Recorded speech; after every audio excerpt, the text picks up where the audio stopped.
kemarin kita sudah membahas ya tentang uji korelasi ya. Korelasi ini tidak harus menunjukkan sebab akibat ya. Kalau misalkan saja korelasi ini katakanlah menunjukkan hubungan sebab akibat gitu ya.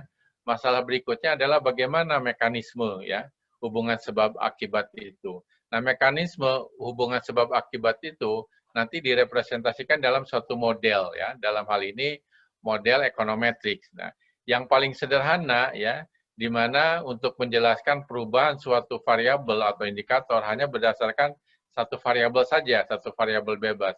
Nah, inilah namanya model regresi linear sederhana. Jadi hanya ada satu X saja. Okay? Nah, di dalam masalah kita ini sangat kompleks ya, sehingga harus kita sederhanakan dalam satu model ya. Jadi model ini adalah abstraksi atau penyederhanaan dari realitas ya, diungkapkan dalam suatu persamaan matematik ya. Jadi sebagaimana saya sampaikan, model ekonometrik ini adalah model statistik ya yang mencakup error. Berbeda dengan model matematik ya, seperti katakanlah model linear programming, model I/O, model CGA, itu model matematik gitu ya, nggak ada errornya gitu ya, poinnya di situ. Oke. Jadi misalkan saja ini model secara umum nih, variabel penjelasnya atau independent variabelnya ini ada sebanyak P misalkan saja. Jadi data aktual ini diduga dari suatu fungsi dari P variabel gitu ya. Kemudian dugaan itu tentu saja tidak persis sama dengan aktual, sehingga ada error ya atau sisaan, simpangan antara aktual dan dugaan ya. Nah, masalahnya di sini adalah bagaimana dugaan ini ya supaya error ini sekecil mungkin gitu ya. Nah, nanti ketika kita memilih model yang terbaik ya, seninya adalah melihat dari sumber error ini gitu ya. Sumber error mana yang bisa kita kecilkan gitu ya. Nah, error ini ya komponennya gitu ya. Bisa karena apa? Karena kesalahan pengukuran, measurement error. Bisa saja proxy ya. Jadi misalkan saja di video itu untuk proxy promosi yaitu dari biaya iklan misalkan saja. Oke. Kemudian yang kedua bisa saja bentuk fungsinya ya. Kemarin kita sudah membahas ada fungsi linear, bisa juga fungsi non-linear gitu ya. Bisa juga ada relevan variabel tapi tidak dimasukkan di dalam model gitu ya. Ya seperti sekarang ini kan modelnya hanya sederhana saja, hanya satu variabel gitu ya. Mungkin ada variabel lain yang bisa menjelaskan. Jadi ada omitted relevant variable ya. Jadi variabel yang relevan tapi tidak dimasukkan. Nah, kenapa? Ya mungkin karena mahal atau tidak tersedia, bisa seperti itu. Atau faktor lain yang belum terpikirkan ya. Jadi kalau kita lihat masa pandemi ini kan belum terpikirkan waktu sebelumnya nih gitu ya. Jadi itu ya ke error itu bisa saja dari situ. Jadi sekali lagi dalam mencari model yang terbaik ya, ini adalah bagaimana supaya sumber error itu sekecil mungkin gitu. Ya. Bisa diperbaiki dari bentuk fungsi, bisa dari variabel lain yang kita masukkan dan seterusnya. Ini yang sering lupa ya orang ya. Orang misalkan saja nanti dalam model panel langsung saja FEM atau RAM gitu ya. Padahal bukan sekedar itu gitu ya. Seninya ini ada asumsinya ya di dalam model itu. Kemarin sudah kita bahas. Oke. Nah, kita lihat yang sederhana dulu ya. Jadi sederhana ini hanya satu variabel bebas ya. Nah, yang penting Anda harus lihat ya beberapa terminologi yang di dalam model ini. Ada yang namanya model populasi. Jadi kalau model populasi ini koefisiennya, parameter koefisiennya ditulis dengan Greek letter ya, huruf Yunani. Ya. Jadi ini adalah parameter itu adalah nilai yang menggambarkan karakteristik populasi ya. Sehingga kita biasanya menuliskannya di dalam terminologi statistik menggunakan huruf Yunani, Greek letter ya, seperti mu gitu ya, sigma untuk varian dan seterusnya. Nah, kalau kita mengambil atau menduga koefisien ini berdasarkan data sampel ya, biasanya dituliskannya dengan huruf biasa B0 dan B1. Atau huruf Yunani yang kita kasih head gitu ya, tudung gitu kan, seperti itu. Nah, sekali lagi kalau hubungan sebab akibat berarti ini adalah akibatnya, Y ini penyebabnya gitu kan. Atau ini adalah perubahan respon yang merespon perubahan X, jadi X ini berubah variabel penjelas, explanatory variables ya. Kemudian bisa saja kita tujuan model itu ya, minggu lalu dibahas, bisa saja hanya untuk forecasting. Ya. Jadi bagaimana kita melakukan forecasting ya, karena data ini sulit nih diukurnya nih. Atau apalagi mungkin ini diamatinya tahun depan gitu. Kita diprediksi berdasarkan tahun sekarang yang mudah atau sudah diketahui misalkan ya. Bisa seperti itu. Oke. Nah, kita ilustrasinya ya. Jadi di sini kalau misalkan saja modelnya sederhana itu karena dua variabel diungkapkan dalam suatu garis, persamaan garis ya. Jadi kalau ini data pengamatan, ini adalah persamaan garisnya. Jadi di sini perbedaan daripada persamaan garis dengan data pengamatan ya, karena persamaan garis ini merupakan dugaan ya. Berarti ini adalah errornya ya, perbedaan antara dugaan dengan apa? Aktualnya gitu. Ini error. Errornya ada yang besar, ada juga yang kecil gitu kan. Errornya ada yang positif, ada juga yang apa? Negatif nanti seperti itu ya. Jadi Anda perhatikan ya, jadi kerangka berpikir kita di dalam model ini ada dugaan, ada error, ada pengamatan ya. Ada seperti itu. Nah, sebagai contoh misalkan saja di dalam buku itu kita lihat 7 observasi ya. Jadi kalau data seperti ini karena diamati satu waktu itu namanya data cross section ya. Ya, kerat lintang kadang-kadang diterjemahkan seperti itu. Jadi hanya satu waktu saja diamati dari 7 toko misalkan ya, semacam grocery stores ya. Diamati berapa luasnya, kemudian berapa total penjualan tahunannya gitu ya. Ini dalam ribuan dolar, ini dalam square feet gitu ya. Jadi mungkin barangkali peneliti mau melihat apakah ukuran ya atau besar toko ini ya, luasnya toko ini ada kaitannya dengan apa? Annual sales-nya. Ya tentu saja seperti Carrefour ya, makin luas ya toko ini biasanya makin banyak yang dijual ya, sehingga banyak juga hasil penjualannya ya. Jadi kita mau menentukan garis lurus ya persamaan regresi ya, karena ini hanya dua variabel ya, yang mengungkapkan hubungan antara dua variabel ini. Nah kalau kita gambarkan gitu ya, seperti ini nih ya, ini adalah luas lantai ya, ini adalah penjualan gitu kan.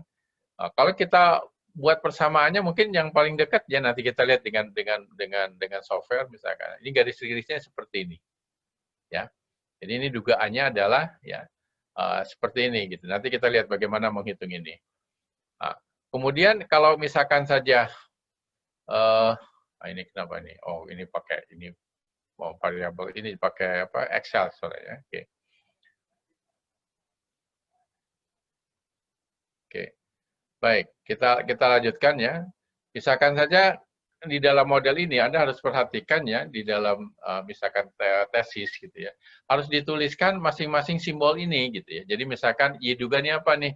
Ini nilai dugaan ya, dalam hal ini nilai dugaan apa tadi? Penjualan tahunan gitu ya untuk toko ke apa? I.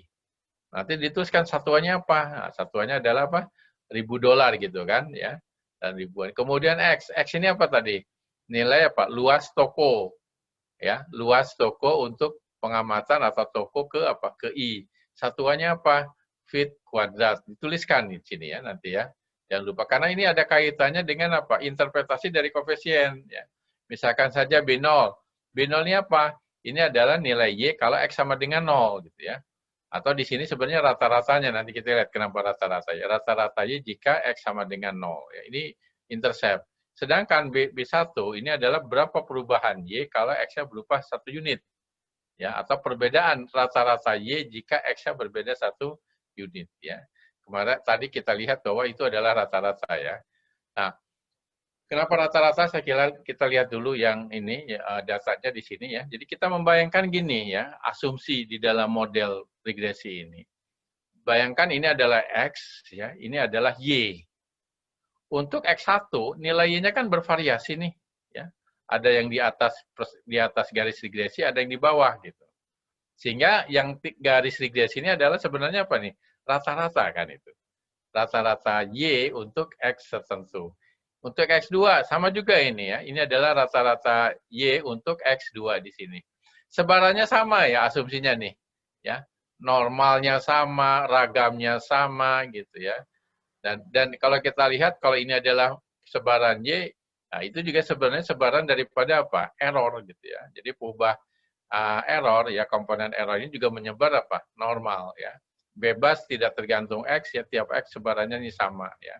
Atau dengan kata lain di sini tidak ada ya korelasi antara X dengan error atau antara error sendiri ya, error yang satu dengan error yang lain juga bebas, tidak ada autokorelasi. Oke, baik, kita kembali ya sana ya. Jadi kalau misalkan saja ini kita sudah buatkan ya, kemudian bagaimana menentukan tadi, menentukan B0 dan B1 ya. Nah, ini kita bisa menggunakan metode pendugaan OLS ya, yang sederhana yang biasanya diajarkan pertama kali nih. Apa itu OLS ya? Sesuai namanya ini kuadrat terkecil ya. Yang dimaksud kuadrat terkecil ini ya, yang dikuadratkan adalah sisaannya ya. Karena kalau sisaan ini dijumlahkan, ya ada yang positif, ada negatif sama dengan 0. Biasanya dikuadratkan dulu sisaan. Jadi sisaan ini dikuadratkan, dijumlahkan. Makanya metode lengkapnya ini jumlah kuadrat sisaan apa? Terkecil. Artinya kita mau mencari koefisien A dan B ini, koefisien B0 dan beta 1 tadi gitu ya, dalam persamaan ini nih ya, adalah yang menghasilkan ini, yang menghasilkan jumlah kuadrat sisaannya minimum gitu ya. Makanya disebut ordinary apa? Least square ya. Nah, ini awalnya ini kita sebut ordinary yang biasa gitu ya. Karena metode least square juga banyak. Ada metode least square yang diboboti dengan ragamnya weighted least square. Ada yang metode OLS yang sampai 2 tahap, namanya two state least square. Tapi itu nanti kita bahas di bagian UAS ya. Oke. Jadi nanti ya, ini PR nih, coba Anda yang masih sepasca sudah harus bisa menurunkan ini, dan Anda juga sudah belajar matematika ekonomi ya. Jadi nanti ya di halaman 23 Anda baca di buku di situ, diturunkan ini ya. Ini error kan sama dengan ini ya, Y dikurangi Y duga. Kalau dikuadratkan itu berapa? Ya, Y duganya adalah ini. Nah, kemudian diturunkan ya, Q ini, DQ ini terhadap D apa? DA dan apa? DB. Kemudian sama dengan 0, nanti hasilnya sama dengan ini. Gitu. Jadi ini anggap saja seperti latihan di matematika ekonomi ya. Jadi turunannya harus sama dengan 0 kan? Ya, yang menghasilkan minimum, bukan hanya minimum aja sebenarnya, maksimum juga kan? Ya, yang parsialnya, parsial derivatif atau turunan pertamanya, atau kita kenal juga first order condition gitu ya. Turunan pertamanya sama dengan 0, dan ini akan dibuktikan sama dengan ini. Coba ya, ini seperti biasa, ini kelompok ya. Satu kelompok berapa? 2 orang ya kemarin ya? Ya, satu kelompok 2 orang dulu. Oke. Nah, kemudian ini nanti hasilnya seperti apa? Ya, tentu saja kalau misalkan saja nanti di dalam tesis ya, Anda langsung menggunakan software ya, menggunakan software. Nah, dalam Stata gitu, yang perlu dilihat di sini gitu ya, dia bekerja menggunakan sistem Windows ya. Jadi misalkan seperti ini, langsung default-nya ini ada 4 window yang ditampilkan. Window yang di bawah ini, kalau kita mau melakukan perintah ya, di sini kita tuliskan. Kemudian kalau kita sudah membuka data, datasetnya ada sebelah kanan nih. Ya, misalkan kalau tadi kan data luas ya, dengan data penjualan. Ya, nama variabelnya luas dan penjualan. Kemudian bisa saja diberi label ya, keterangan lebih lengkap. Misalkan luas lantai dalam apa feet kuadrat. Penjualan ini maksudnya penjualan tahunan dalam apa $1.000 ya, supaya jelas satuannya gitu kan. Nah, kalau misalkan kita running gitu ya, yang sudah kita running ini perintahnya nanti disimpan di sini ya. Ini history dari komen yang pernah kita lakukan, kumpulkan di sini gitu ya. Nah, hasilnya kalau kita running regresi nih, ini perintahnya nih, regresi, penjualan, dan luas, ini Y, ini X. Kalau ada X lagi, ada tambah, dan seterusnya. Kita buat komen, ya langsung keluar ini. Jadi outputnya ada di kotak yang di tengah ini. Ya, ini di sini disajikan output dari analisis. Ya. Nah, bagaimana membacanya gitu ya? Bagaimana membacanya di sini? Nanti kita lihat dengan Stata ya. Nanti kita lihat. Nah, membacanya di sini adalah hasilnya di sini katakanlah koefisiennya nih. Jadi dengan rumus yang tadi bisa ditentukan modelnya. Ini konstanta ini intercept, jadi 1636 ini maksudnya ini. Kemudian ini adalah slope-nya nih, slope untuk luas, koefisien untuk variabel luas. 1487 lah katakanlah, ini X di sini. Ini nilai dugaannya. Oke. Nah, bagaimana kita melihat misalkan saja apakah luas ini berpengaruh terhadap annual sales misalkan ya.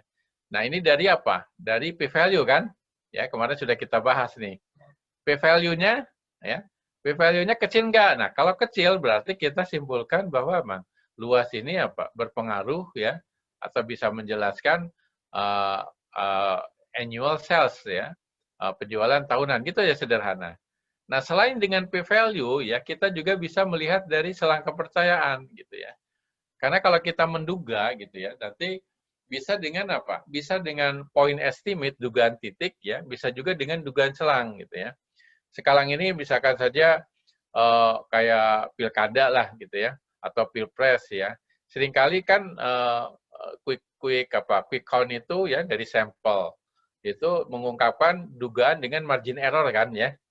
Nah, margin error ini nanti gini, ini dugaan koefisiennya, kemudian plus minus margin error. Nah, hasilnya di sini. Ini batas bawahnya ya, 1,06, ini batas atasnya, 1,91. Nanti detailnya di slide berikutnya ya. Jadi kita baca ya bahwa 95% ya, dugaan slope itu antara 1,06 sampai dengan 1,91. Pasti nilai ini dugaan titiknya ya, point estimate itu berada di tengah-tengah ini. Ya, berada di tengah-tengah. Ya, ini dikurangi margin error, kalau ini setelah ditambah margin error. Nah, untuk melihat signifikan atau tidak selain p-value, ya, bisa juga dari selang kepercayaan gitu. Jadi kalau dari selang kepercayaan ini kita melihat bahwa koefisiennya positif semua, berarti tidak mencakup 0 gitu. Kalau tidak mencakup 0, ya artinya lebih besar dalam hal ini slope-nya, ya maka kita katakan bahwa koefisien ini tidak sama dengan 0, atau luas ini berpengaruh terhadap apa? Annual sales itu ya, penjualan tahunan. Dalam hal ini, karena di sini positif nilainya, kita katakan jika toko ini makin luas, gitu, maka total penjualan tahunannya makin apa? Makin besar. Ya. Nah itu kesimpulannya. Oke. Nah, itu seperti ini. Nah, kita lihat dulu kita atau langsung ini kita menggunakan apa? Software ya. Langsung saja dulu ya. Kita lakukan software. Saya keluarkan dulu ya. Ini. Kemudian kita lihat. Bentar. Gimana? Sudah kelihatan ya? Stata ya? Jadi kalau kita lihat di Stata ini, jadi gini, kalau Anda pernah menggunakan software statistik apa saja ya, entah misalkan SAS atau SPSS, Minitab, atau juga eViews gitu ya. Ini bisa menggunakan software yang lainnya dengan mudah ya, karena di dalam setiap software ada help-nya ya. Apalagi setiap software sekarang menggunakan apa? Menu. Menunya juga menu pull down. Misalkan saja kita mau mencari analisis apa yang mau kita lakukan. Kita lihat saja klik misalkan statistik. Nah, ini cukup banyak nih. Ya. Jadi kenapa saya menyarankan Stata? Karena Stata ini banyak perintah-perintah ya atau analisis yang bisa kita lakukan. Termasuk di sini ada SEM. Ya. Structural Equation Model, terutama dalam bidang bisnis misalnya. Ada perubahan latin variable gitu ya. Anda tidak perlu lagi membuka software khusus SEM gitu ya. Jadi misalkan saja list rel gitu, nggak perlu lagi, ini sudah ada di SAS ya. Berbeda dengan di SPSS, di eViews itu nggak ada gitu ya tentang ini. Makanya saya menyarankan mahasiswa saya sekarang ini udah pakai SAS aja lah, pakai Stata ini lebih mudah. Oke.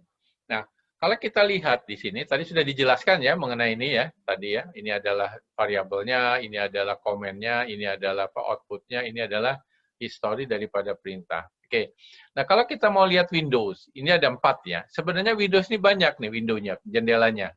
Nah, kalau kita lihat. Ya, Windows-nya banyak nih, 1, 2, 3, 4, 5, 6, 7, ada 10. Jadi kita window ini bisa kita buka satu-satu nih.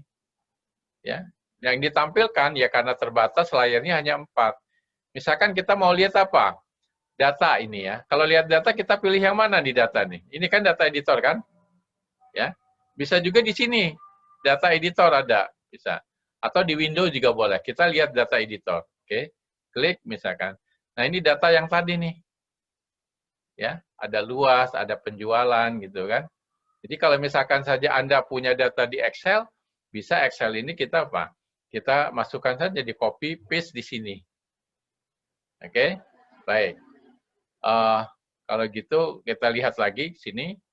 Bahkan kalau misalkan data Excel bisa langsung dibuka nih. Misalkan Anda punya filenya di dalam Excel gitu. Kita buka langsung aja file, misalkan import. Nah, ada kan Excel bisa langsung dibuka nih. Ya, bisa dengan copy paste, bisa langsung dibuka data Excel ini. Oke? Nah, tadi datanya sudah. Oke. Sekarang katakanlah yang kemarin kita buat scatter plot ya. Kayak mungkin korelasi dulu. Kalau scatter plot Anda pilih menu yang mana nih kira-kira? Dari yang di atas ini menu nih ya. Ya. Yang mana Anda pilih? Kira-kira kalau mau grafik kan? Oke, kita pilih grafik nih. Oke. Kemudian pilih yang mana? Karena ada dua aja, dua arah, two way saja dulu ya. Yang lain nanti two way, klik misalkan ya. Kemudian kita belum punya grafik, kita create nih. Create. Nah, kemudian kita buat scatter ya, scatter sudah ya. Ini basic plotnya nih. Y-nya apa? Y-nya tadi apa? Penjualan ya. Nah, kita pilih nih penjualan gitu. X-nya apa yang mau luas? Oke, gitu kan. Ini scatter kan? Accept ya. Nah, ini data. Plot 1 ini adalah scatter nih. Oke, bisa diedit ya. Kalau mau ngedit silakan sini. Oke, misalkan aja. Ini hasilnya gitu ya. Oke, gimana kelihatan grafiknya kan? Kelihatan grafik nih. Nah, kemudian Anda tadi mau menambahkan garis regresinya di sini. Ya, berarti tambah bikin plot satu lagi nih. Ya, bikin satu lagi plot ini. Yaitu apa? Kita bikin lagi grafik, kemudian ini two way, ya. Setelah two way, kita bikin lagi create, ya, create, ya. Kemudian kita bikin apa? Garisnya fit nih. Kan kita membuat fitting, pakai fit nih. Nah, fitting juga macam-macam. Bisa saja bukan linear, misalkan kuadratik. Bisa dicoba kuadratik, ya. Oke, yang linear saja dulu, ya. Yang linear, kemudian y-nya tadi apa? Penjualan, X-nya adalah apa? Luas, ya. X-nya luas. Kemudian accept, ya. Kita lihat, ini ada dua nih. Plot 1 ini scatter, plot 2 ini adalah garis regresi, kan? Oke. Oke, misalkan. Nah, ini hasilnya yang tadi, gitu. Oke. Nah, ini bisa di-copy grafik ini. Copy, paste di Word, itu bisa. Ya, bisa ditambahkan keterangan, bisa langsung seperti ini. Warnanya Anda bisa atur lah tadi itu ya, seperti itu. Oke? Oke. Baik, ya. Dan satuannya juga ada di sini ya. Jadi kalau ini luas lantai fit, jadi ini dari labelnya ada kelihatannya. Kalau ini labelnya adalah penjualan tahunan dalam $1.000, di sini juga ada ditulis. Ini fittingnya ya, fitted value ya, nilai dugaannya nih yang merah nih seperti ini. Oke? Nah, sekarang kalau mau korelasi kan baru yang sederhana nih. Kira-kira milih yang mana mau menghitung korelasi ini? Ini dari apa? Statistik kan? Nah, statistik. Nah, ini karena sederhana, ini membuat summary ini. Ya, membuat summary. Kemudian kita pilih ini, summary masih deskripsi statistik, korelasi. Nah, untuk korelasi yang ada pairwise correlation, jadi antara dua variabel nih, korelasinya apa? Kemudian dengan p-value, kita pilih yang ini, pairwise correlation. Klik, gitu ya. Kemudian, ini variabelnya kalau banyak silakan kita masukkan ya. Kayak kemarin tuh belanja tuh. Belanja pegawai, belanja modal gitu ya, bisa banyak kita pilih. Oke, katakanlah di sini apa? Luas dengan apa? Penjualan gitu kan. Oke. Kemudian mau kita keluarkan nih print signifikannya misalkan. Oke, pilih. Ya, yang tadi itu p-value-nya ya, signifikannya. Berapa sih resiko kesalahannya? Kita tampilkan. Oke, misalnya. Oke. Nah, ini keluar nih korelasinya nih. Korelasinya 0,97 ya. Kalau dikuadratkan nanti ini sama dengan R kuadrat nanti ya. Yang di bawah ini adalah apa? P-value-nya. Ya, jadi kalau kita lihat apakah ada korelasi? Ada korelasinya. Dengan kesalahan berapa? 0,0003 atau 0,03% gitu. Sisali kesalahannya.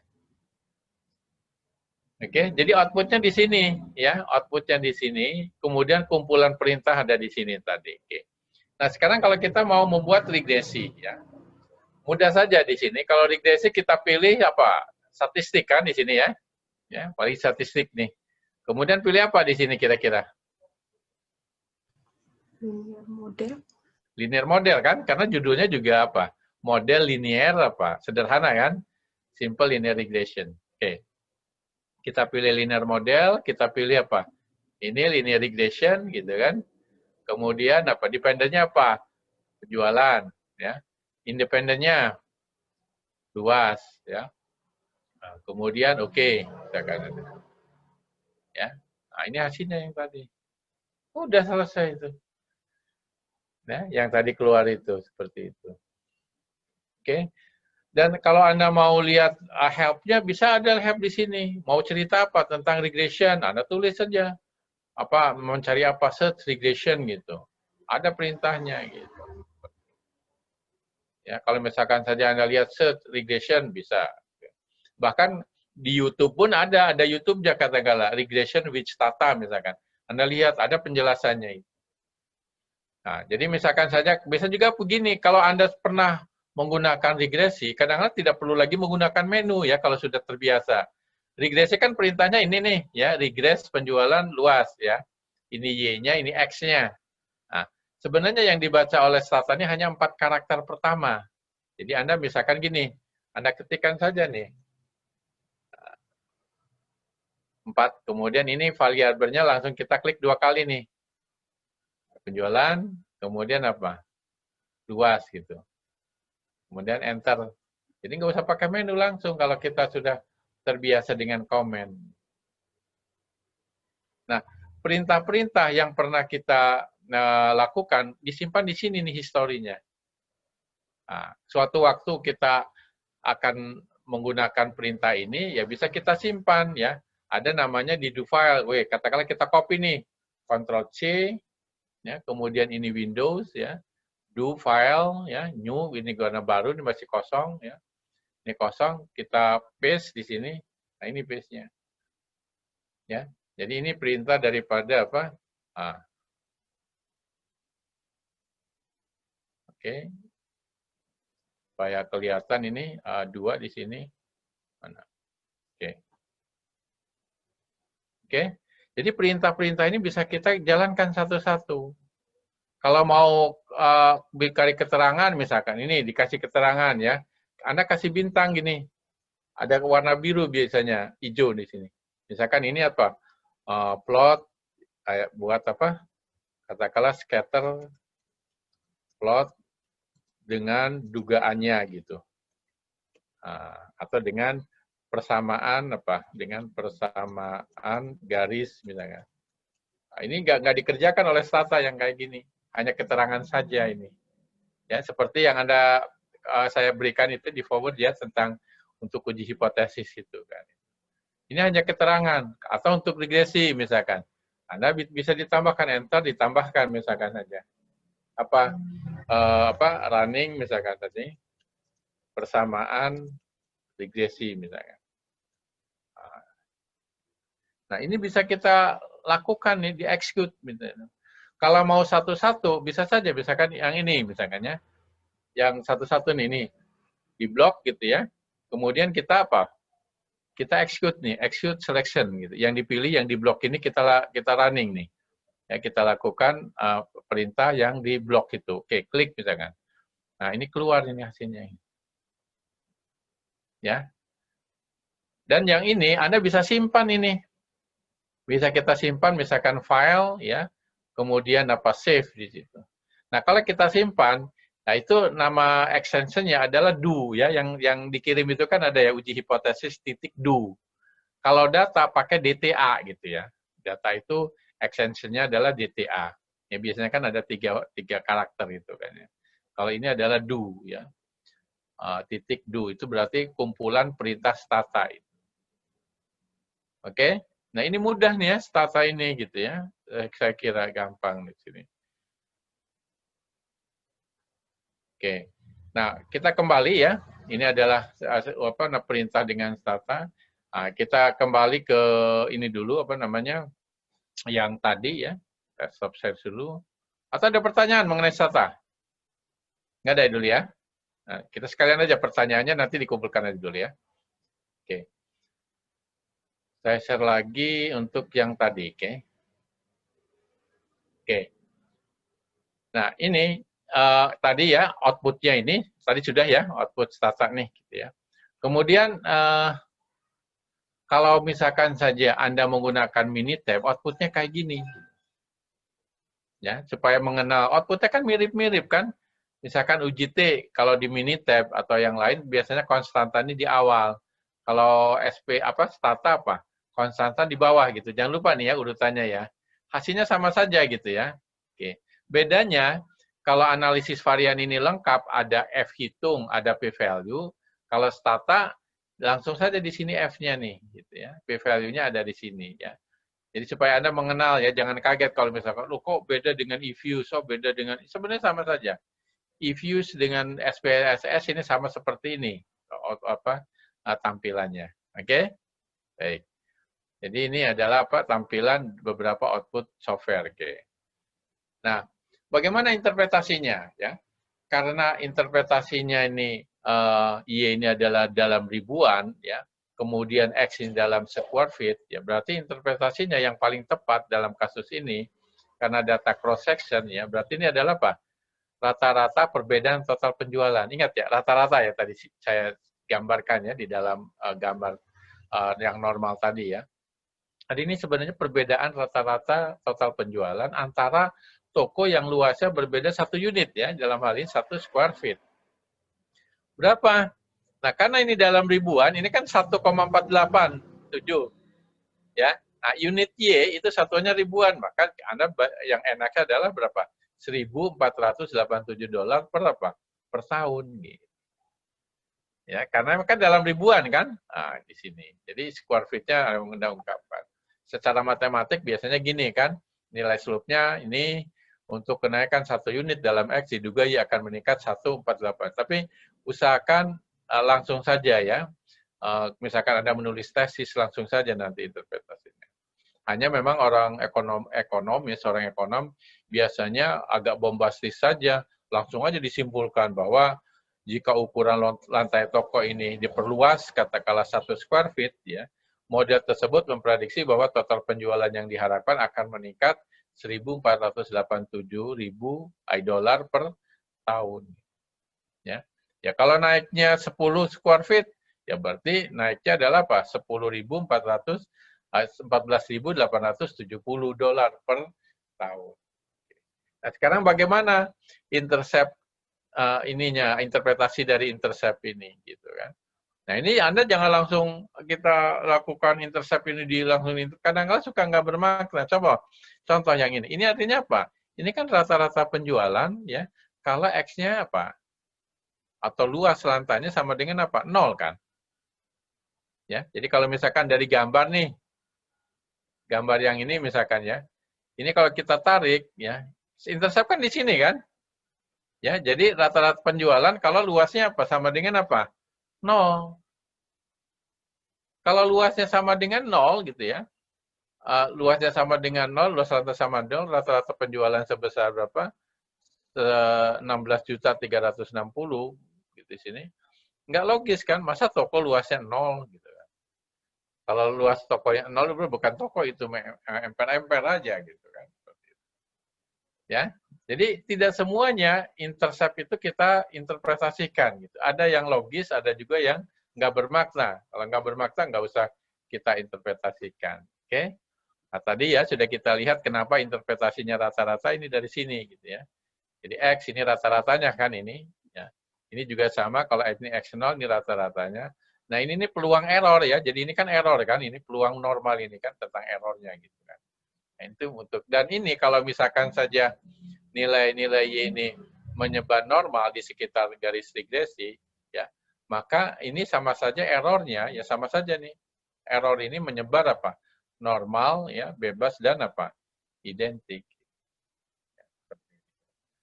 Nah, bagaimana mengujinya ya teorinya nih gitu ya. Nah, ini kita bisa menguji dengan uji T atau uji F ya, kalau sekali lagi normal. Jadi normal ini adalah asumsi yang dibutuhkan kalau Anda mau menggunakan uji T atau uji apa? Uji F. Ya. Kalau misalkan saja tidak normal ya, ada yang namanya dalil apa? Dalil Gauss-Markov ya. Kalau misalkan ini dipenuhi, maka sifat penduga koefisiennya ya bersifat kita katakan blue gitu ya. Nanti kita lihat nanti blue ini ya. Oke. Jadi sekali lagi yang tadi gambar ini ya bahwa Y menyebar normal untuk masing-masing nilai X dengan nilai tengah yang tadi ya garisnya nih. Ya. Jadi nilai tengah ini kan rata-rata ya, expected value rata-rata Y kalau untuk X tertentu gitu ya. Ragam Y-nya sama nggak untuk semua Y? Sama kan, ini ragamnya kan? Ya, bentuknya sama gitu ya. Nah, kemudian errornya juga sama nanti ragamnya nih, ya sama dengan di ragam Y ini. Ya, hanya kalau error ini rata-ratanya sama dengan apa? 0 expected value ya. Karena error ini kan ada yang di atas garis regresi, ada yang di bawah. Ini yang positif, ini yang apa? Negatif gitu ya. Jadi di sini error ini rata-ratanya expected value error itu residual itu equals 0. Nah, kemudian karena ragamnya sama disebut homoscedasticity atau ragamnya konstan. Errornya ini bebas gitu ya. Bebas ini dalam pengertian mau untuk X1, mau untuk X2 ini bebas gitu ya. Oke. Nah, di dalam gambar ya, nanti gambar ini untuk kita bisa melihat analisis sisaan dengan gambarnya. Misalkan saja untuk menguji linearitas atau evaluasi pelanggaran asumsi ya. Bisa dengan grafik nih, kita plot sisaan dengan nilai X atau dugaan ya. Jadi kalau misalkan 1 nih dengan X, bagaimana kalau X-nya ada 5? Ya dengan Y duga biasanya ya. Error dengan Y duga misalkan seperti ini. Kemudian kalau misalkan kita lihat plotnya ya, jadi kalau yang seperti ini memenuhi asumsi nih. Karena untuk masing-masing X errornya ini sama nih ragamnya gitu ya. Oke. Kemudian ini yang namanya asumsi dari Gauss-Markov ya. Jadi bisa kita lihat A dengan X, bisa juga kita lihat dugaan yang dibakukan, sisaan yang dibakukan, ya, standardized residual atau studentized residual, yaitu errornya dibagi simpangan baku dari error tadi. Ya, jadi ini memungkinkan mempertimbangkan besaran sisaan atau sisaan baku seperti normal baku. Nah, kenapa kita menggunakan standardized atau standardized residual? Biasanya untuk melihat pencilan, ya. Karena kalau misalkan error saja kita nggak tahu nih, ini outlier atau bukan ya. Karena kalau data ribuan dengan data jutaan atau triliun gitu, miliar, itu nilainya ini berbeda di sini. Oke. Nah, jadi nanti gambarnya kalau yang memenuhi asumsi ini ya, jadi kalau linear, homogen, bebas, gambarnya seperti ini. Tapi kalau begini, ya kemungkinan ini tidak bebas, ada autokorelasi. Kemudian kalau seperti ini tidak linear, ya, kemungkinan kuadratik. Atau mungkin ragamnya apa? Heterogen, ya. Jadi makin besar X, ragamnya makin besar. Bagaimana uji statistiknya? Nanti lebih detail di bagian UAS ya, meskipun di video Anda bisa kita lihat gitu. Nantilah bagaimana menguji asumsi itu. Kemudian bagaimana kalau dilanggar, bagaimana mengatasinya. Nah, itu nanti dibahas di bagian apa? UAS. Okay. Jadi kalau X-nya banyak, biasanya kita memplotnya antara error dengan apa? Y duga. Ya. Okay. Nah, di dalam analisis deret waktu, time series econometric model ya, kalau misalkan saja tiap waktu errornya ini sama saja, homogen, ya, homoscedasticity, constant variance gitu ya, kita katakan error ini stasioner ya. Nah, kalau stasioner tiap waktu ini sama saja, nah ini maknanya adalah model dalam keseimbangan jangka panjang. Nah, jadi kalau stasioner atau memenuhi asumsi klasik ini gitu ya, maka model ini kita bisa gunakan kapan saja gitu ya. Kita bisa gunakan kapan saja yang tadi model linear sederhana tadi. Oke. Nah, saya tunjukkan kalau standardized residual nanti gambarnya gini ya. Jadi kalau misalkan kita lihat datanya ini ya. Ini error ini kita nggak tahu ini apakah outlier atau tidak ya. Karena mungkin bisa saja kalau datanya dalam rupiah ini besar sekali nih. Tapi kalau data dalam jutaan ini akan kecil. Nah, untuk menentukan outlier atau tidak, kita buat dalam standardized residual. Jadi, membuat semacam skor bakunya ya, di mana menyebar normal dengan nilai tengah 0, ya, ragamnya 1, dan kita lihat 95% di dalam tabel JET itu kan antara 196 sampai 196, ya, ini minus ya. Atau mungkin rule of thumb-nya antara minus 2 sampai 2 lah. Sehingga kalau ini sama nih ya, polanya sama, tapi ini sudah ditransformasi ke standardized residual. Ya, jadi kalau lebih dari 2, ya, yang ini 2 titik, ini outlier nih. kalau outlier kita buang, itu hasilnya bisa lebih baik gitu. R kuadratnya bisa lebih tinggi, yang tadinya nggak signifikan menjadi signifikan gitu ya, dan seterusnya. Nah, itu bahan untuk pertemuan kali ini ya. Jika ada pertanyaan ya silahkan. Ya. Gimana, ada pertanyaan?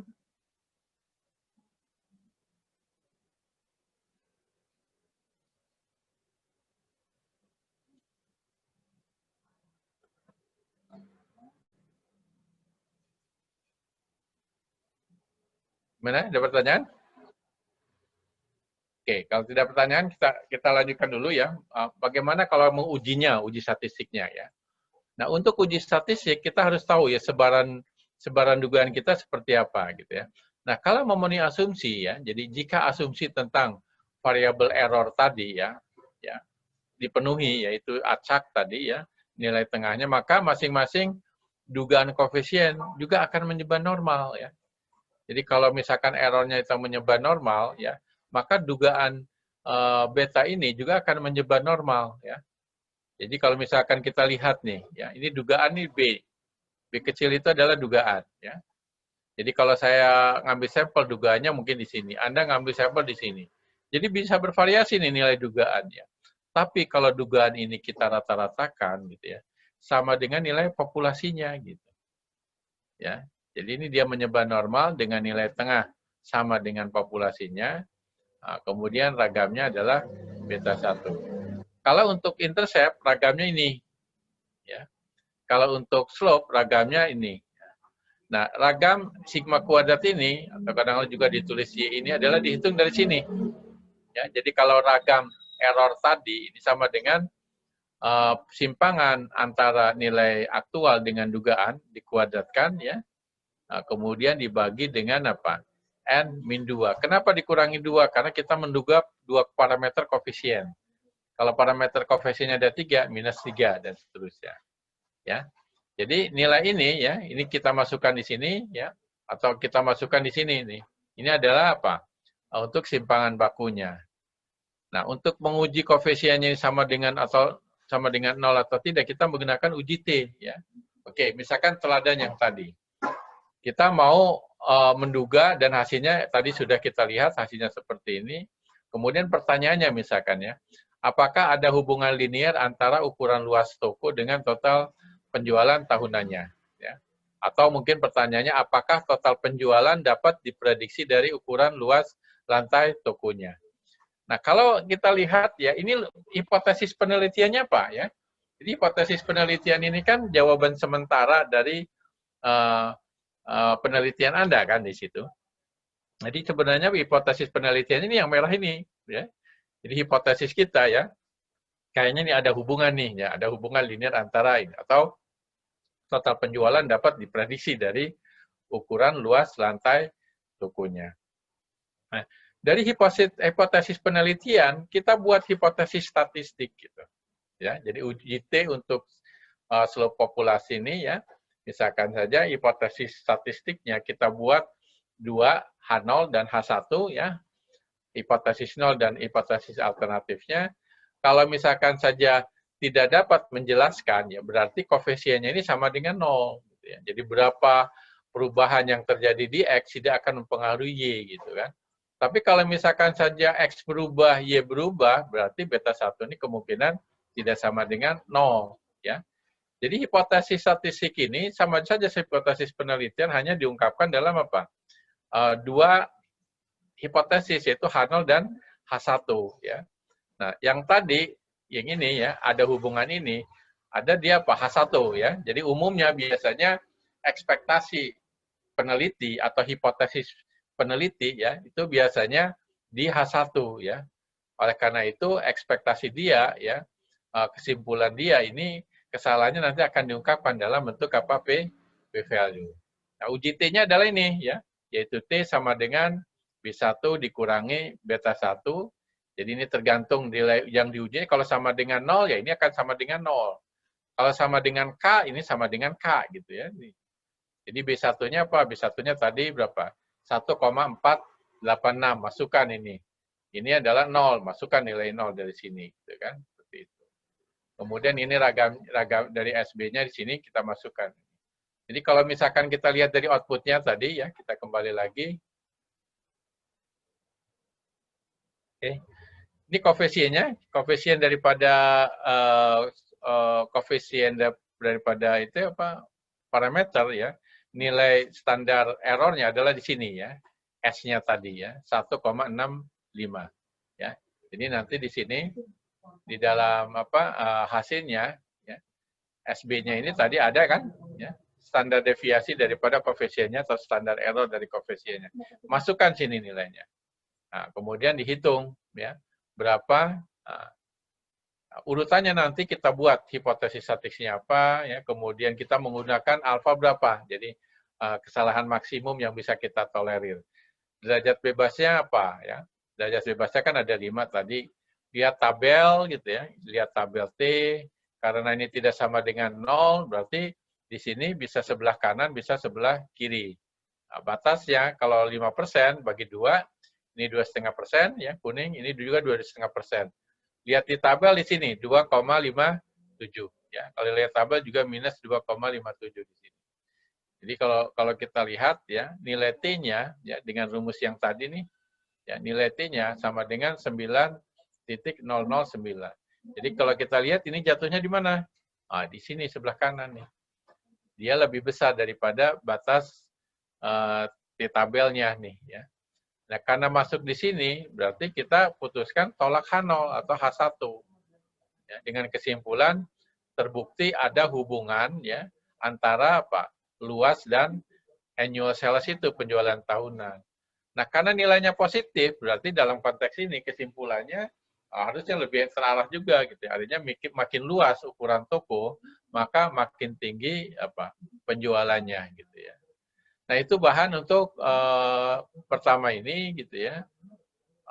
Kalau ada pertanyaan silahkan gitu ya. Oke, ada pertanyaan?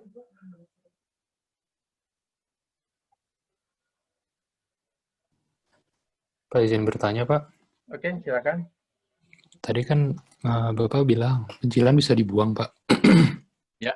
Nah, bagaimana kalau datanya itu time series, Pak? Terus pencilannya itu di salah satu tengah-tengahnya gitu, Pak. Itu nggak jadi ngubah tujuan penelitian itu, Pak? Atau ngubah data yang ditelitinya gitu, Pak? Itu aja sih, Oke. Pak. Oke.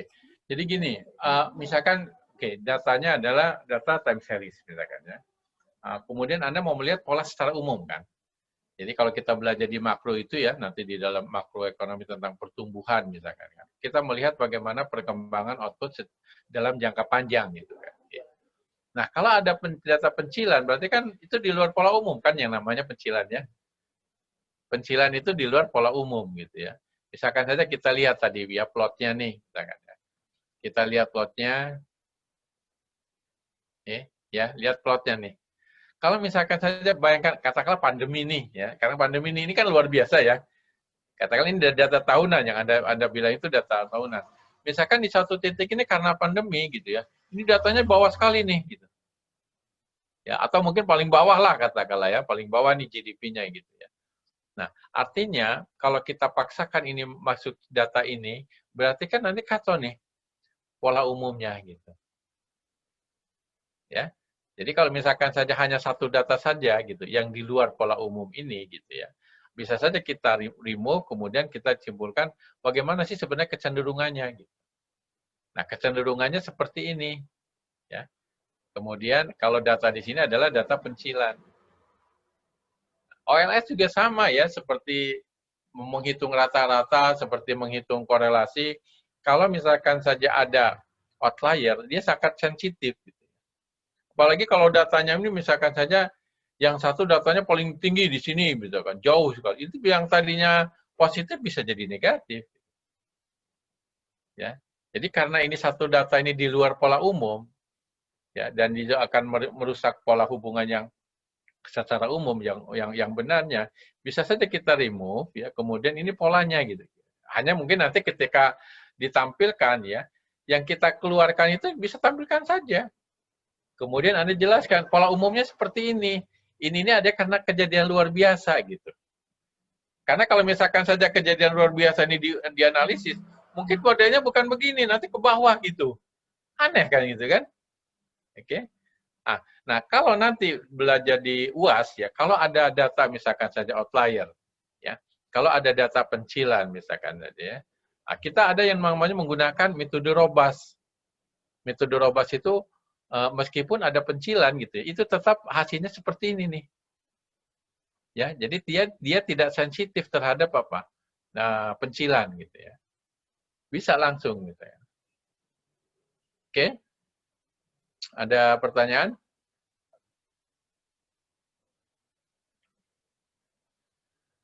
Bisa ya? Oke Pak, makasih Pak. Silakan. Oke.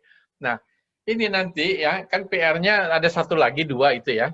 Yang satu yang tadi tentang apa? Penurunan rumus tadi ya. Nah, PR berikutnya ini ada di buku saya itu, nih datanya di halaman berapa? Udah di forward ya sama Lavem ya. Nah, ini kan soalnya ini nih yang halaman berapa? Yang PR itu ya. Ya, jadi ada dua PR nih, gitu ya, dua orang nih. Ini soalnya ini ya nanti mungkin saya apa namanya simpan di ini di web saya ya. Jadi kalau Anda lihat nih, ya, bagaimana nih, ya pertanyaannya adalah ini data yang dikumpulkan, ada pengeluaran konsumsi, ada pendapatan yang dapat dibelanjakan. Ya. Coba rumuskan suatu model ekonometrik yang memungkinkan Anda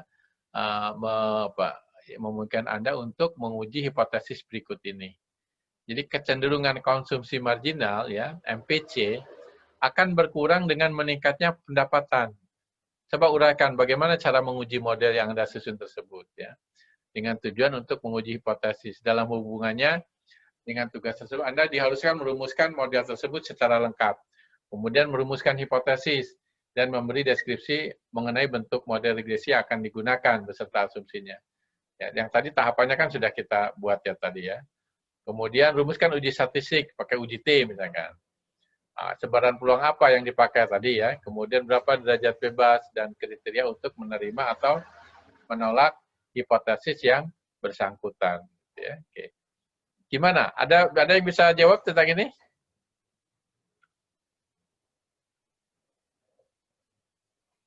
Ya. Nanti kan gambarnya begini, saya kasih petunjuk saja ya, kasih petunjuk. Ini C dengan Y, ya. Kalau misalkan saja kecenderungan MPC tadi semakin berkurang, harusnya kan begini gambarnya ya. Ya, jadi slope-nya makin lama makin apa? Y makin tinggi, kecenderungan untuk konsumsi makin apa? Ya, slope-nya makin apa? Makin landai kan? Ya. Ya seperti Anda aja. Kalau misalkan saja Anda gajinya dari 5 juta menjadi 6 juta gitu ya, terus menjadi 7 juta, menjadi sampai 30 juta katakanlah ya. Tentu saja porsi untuk apa? Kenaikan untuk belanja makanan itu makin lama makin apa? Makin sedikit ya, karena untuk belanja non konsumsi lainnya untuk investasi. Oke, bisa ya. Ini PR-nya ya. Ini sudah saya kasih unjuk apa namanya? Saya kasih petunjuk bagaimana cara apa menjawabnya. Nah, kira-kira model matematiknya seperti apa gitu. Ya, ini kan non linear nih gitu ya. Baik, ada pertanyaan